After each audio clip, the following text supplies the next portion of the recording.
So hey guys, welcome back to my channel. Hope you guys are doing good. तो भाई आज की video थोड़ी सी अलग और थोड़ी सी इंफॉर्मेटिव होने वाली है। क्यों? उससे पहले आप सभी को ये पता होगा कि आजकल हमारे मार्केट में कितने फ्यूल ऑप्शंस है, like diesel, petrol, hybrid, CNG and electric. तो आज की ये वीडियो प्योरली बनने वाली है the batteries which are being used in the electric cars. Like आप सभी को बहुत डाउट्स होंगे, लाइक इलेक्ट्रिक कार लेना प्रॉफिटेबल रहेगा नहीं रहेगा, लॉन्ग रन के लिए कैसी रहेगी गाड़ी, लॉन्ग लाइफ के लिए कैसे रहेगी गाड़ी। तो मैं सारे डाउट्स क्लियर करने वाला हूँ आज की वीडियो में। सो बिना किसी देर के let's get start.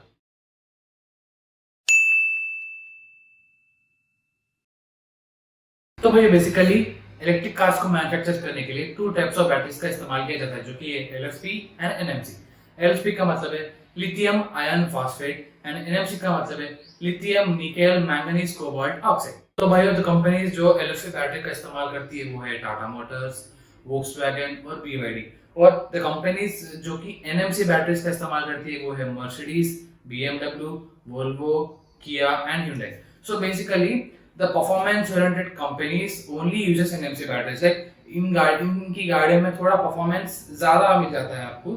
So basically NMC batteries performance oriented vehicles को ही इस्तेमाल किया जाता है। तो भाई थोड़ी कंपनीज ना दोनों ही बैटरीज का इस्तेमाल करती है अपनी गाड़ी मैन्युफैक्चर करने के लिए, जो कि है टेस्ला, महिंद्रा एंड एमजी। तो भाई अब मेन बात आती है कि इन दोनों बैटरीज में एक्चुअली डिफरेंस है क्या।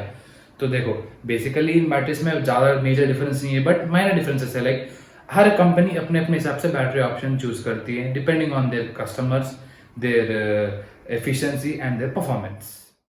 तो भाई अब बात करते हैं हम इन बैटरीज के एडवांटेज के बारे में। तो शुरू करते हैं एनएमसी बैटरीज के एडवांटेज के साथ। तो भाई पहला एडवांटेज ये है कि हाई पावर डेंसिटी। इसका मतलब ये है कि एनएमसी बैटरीज में ज्यादा पावर होल्डिंग कैपेसिटी होती है then compare to LFP batteries.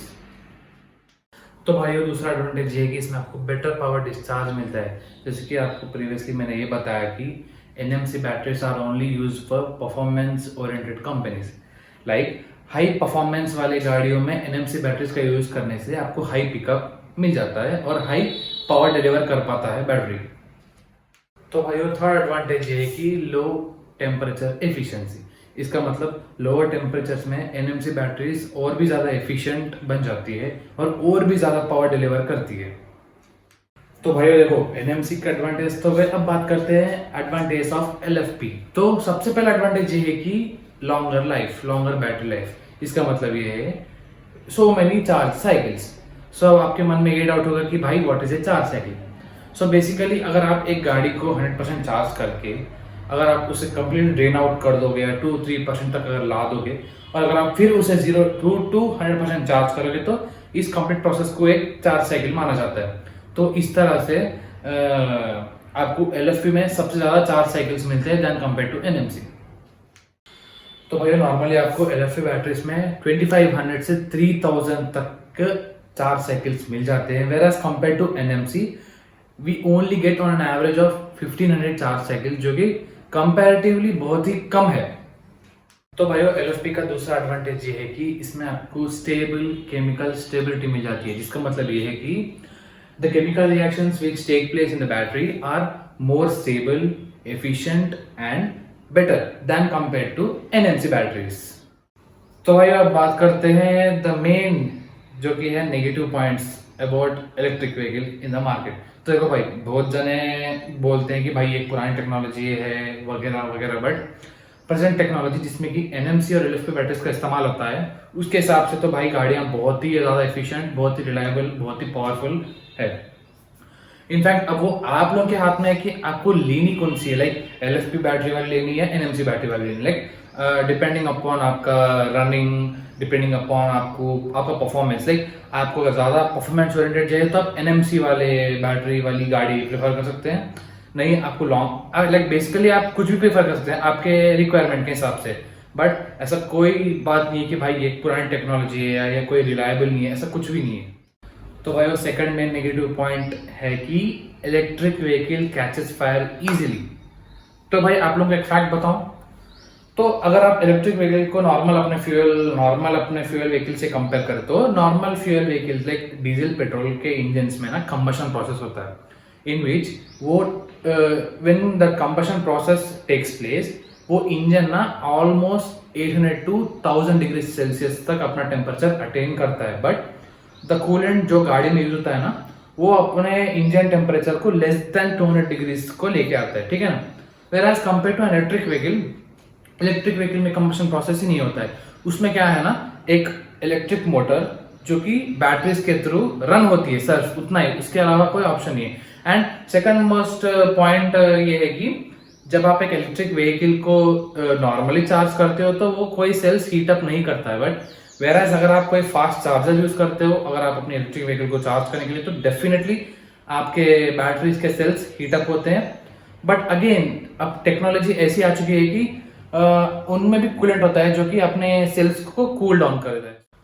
तो भाई अगर और थोड़ा ब्रीफली आप लोग को एक्सप्लेन करूँ तो एक यूएस की इंश्योरेंस कंपनी जिसका नाम है ऑटो इंश्योरेंस ईजेड, तो उसके हिसाब से उसके सर्वे के हिसाब से among 1 lakh electric vehicles 25 vehicles meet with fire accident, है ना, थोड़ा कम है, right? Okay.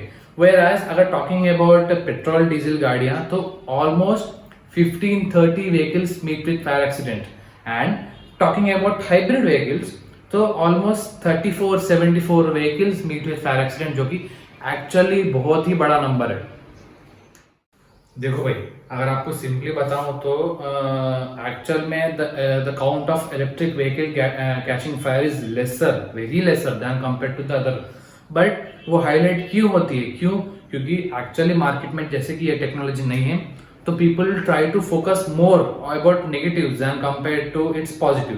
That's the reason कि भाई ये आपको इलेक्ट्रिक व्हीकल जहाँ पे भी आंख पकड़ती है वो एक हाईलाइट न्यूज की तरह आपको बताया जाता है। वेराज अगर नॉर्मली अगर आप सोचे ना तो almost every day an petrol car या पेट्रोल टू व्हीलर या डीजल गाड़ी ना आग पकड़ती है सर्वे के हिसाब से एवरी डे। तो भाइयों थर्ड मेन नेगेटिव पॉइंट है कि पीपल थिंक दैट भाई मेरी गाड़ी ना 3 से 5 साल में गाड़ी की बैटरी खराब हो जाएगी, फिर मेरे को ये गाड़ी डिस्पोज कर देने की। भाई ये कोई फोन या लैपटॉप थोड़ी कि जो 3 से 5 साल में आपकी बैटरी खराब हो जाएगी, फिर आपको या तो इसे डिस्पोज कर देना है या तो फिर फेंक देना है। तो भाई देखो अब मैं आपको एक प्रैक्टिकली एक्सप्लेन करूँ तो let us consider NMC battery, और एक कार एग्जांपल लेते हैं जो कि हाँ XUV 400 का अगर आप एग्जांपल लें जिसमें आपको एक फुल चार्ज में 300 किलोमीटर तक का रेंज मिल जाता है, ठीक है ना। तो अगर आप उसके हिसाब से कैलकुलेट करें तो 1500 चार्ज साइकिल्स इंटू 300 1500 इंटू 300 करें तो आपको ऑलमोस्ट 4.5 लाख किलोमीटर तक का ड्राइविंग रेंज मिल जाता है ओवरऑल बैटरी हेल्थ के साथ। जिसमें कि ना भाई एक फैक्ट ये भी बताऊं आपको, 1500 चार्ज साइकिल्स के बाद बैटरी खराब नहीं होती है, बैटरी का डिग्रेडेशन चालू होता है, ठीक है ना। बट चलो वो सब छोड़ते हैं, आपकी पॉइंट अगर अपन कंसिडर करें तो ऑलमोस्ट 4.5 लाख किलोमीटर तक आप गाड़ी चलाने के बाद आपकी बैटरी का डिग्रेडेशन चालू होता है। जिसमें कि भाई मेरे हिसाब से तो शायद ही कोई चलाता होगा 4.5 लाख किलोमीटर, अगर चलाने वाले भी रहे तो 10 में से अगर 1 या 2 जने होंगे जो कि उतना किलोमीटर गाड़ी को ड्राइव करते हैं। मगर उसके अलावा तो भाई कोई भी इतना ड्राइव नहीं करता है एक इलेक्ट्रिक व्हीकल को या फिर नॉर्मली कोई अपनी गाड़ी को।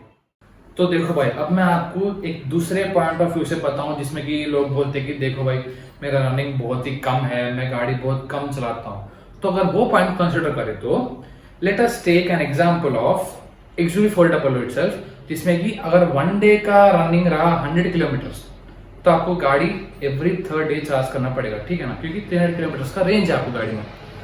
इसका मतलब ये होगा कि आपको 1 मंथ में ऑलमोस्ट 10 चार्ज साइकिल्स मिल जाते हैं, 10 चार्ज साइकिल्स होंगे आपके 1 मंथ में।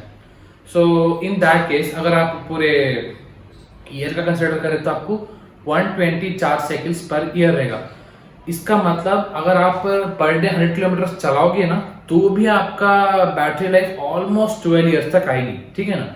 और अगर नहीं मेरा रनिंग और भी कम है, so let us consider 50 kilometre per day, तो उससे डायरेक्टली आपकी बैटरी लाइफ डबल हो जाएगी, 24 ईयर्स हो जाएगी।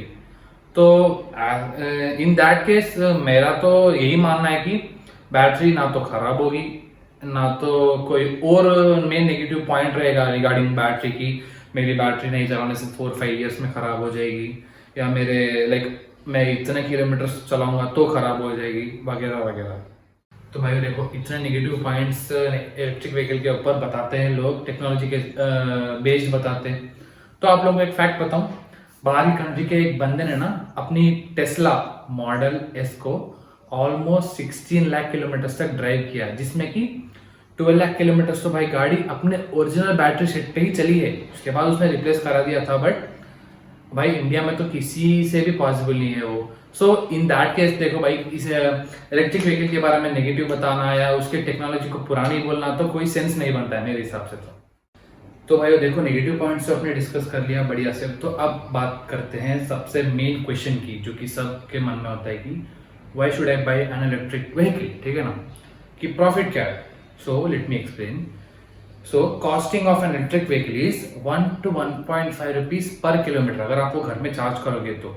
वही अगर आप एक पेट्रोल गाड़ी लोगे तो आपको पेट्रोल गाड़ी का costing almost 10 to 12 rupees per kilometre पड़ेगा। सो यहाँ पे आपको क्लियरली 10 रुपीज का प्रॉफिट मिल जाता है अगर आप एक ईवी को कंसिडर करोगे ओवर ए पेट्रोल कार। नॉर्मली सोचे तो अगर आप अपनी ये ईवी को 3 लाख किलोमीटर तक ड्राइव करोगे तो आप ऑलमोस्ट 30 लाख तक सेव कर पाओगे compare to a petrol car, जो कि अपने आप में ही एक बहुत ही बढ़िया और बहुत ही प्रॉफिटेबल बात है, right. So guys, with this I think that आपके मन में जो भी डाउट्स होंगे ईवी के बेस्ड या ईवी के बैटरीज के ऊपर तो क्लैरिफाई हो चुके होंगे। बट अगर फिर भी आपके पास कोई डाउट है, आपके मन में कोई डाउट है, तो यू कैन मेल मी। आपको डिस्क्रिप्शन में मेरा मेल आईडी मिल जाएगा, नहीं तो you can comment in the comment section, I will be clarifying your doubt. So guys, अगर वीडियो पसंद है तो लाइक कीजिएगा, चैनल पे नहीं है तो सब्सक्राइब करना मत भूलिएगा। तो मिलते हैं अपनी अगली वीडियो में किसी नए टॉपिक के साथ। Until that, stay safe, stay healthy, stay happy. Bye bye.